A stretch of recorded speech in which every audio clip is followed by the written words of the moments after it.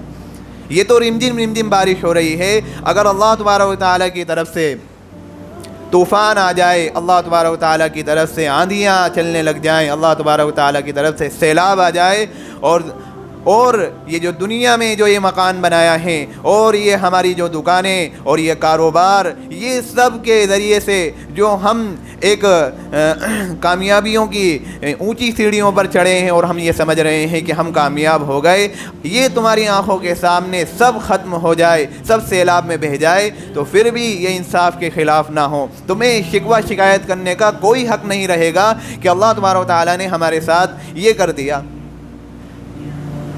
اس لیے کہ ہمارے اعمال بالکل سامنے ہیں کہ ہم کیا اعمال بتا رہے ہیں۔ میرے بھائیوں، غیر رمضان میں، رمضان کے پہلے بھی ہماری یہ مسجد ظہر کی نماز میں چینل تک صفیں چلی جاتی تھی، عصر کی نماز میں بھی چینل تک صفیں چلی جاتی تھیں، مغرب میں اس چینل سے اور 2 صفیں پیچھے تک چلی جاتی تھیں، لیکن اب یہ حال ہو گیا ہے کہ ظہر کی نماز میں یہ دوسری صف کبھی کبھار یہ بھی پوری نہیں ہو پا رہی ہے، عصر کی نماز میں تیسری صف، مغرب کی نماز میں وہ چوتھی صف، یعنی چینل تک بھی نہیں جا پا رہی۔ اتنا ویران کر دیا ہم نے مسجدوں کو۔ میرے بھائیوں، کچھ تو خیال کریں، اتنا ویران نہ کریں۔ دراصل مسجدوں کو ویران کر کے ہم ہماری زندگیاں ویران کر رہے ہیں کہ آج ہم نے مسجدوں اور مدرسہ اور مکتب، یہ تمام کی اہمیت ہم ختم کرتے چلے جا رہے ہیں۔ اب اللہ کی طرف سے آزمائش نہ آئے تو پھر کیا نہ آئے، اللہ کی طرف سے آزمائشیں اور آئیں گی۔ میرے بھائیوں، اعمال کو ہم بالکل ظاہر کر رہے ہیں کہ ہمارے کیا اعمال ہیں۔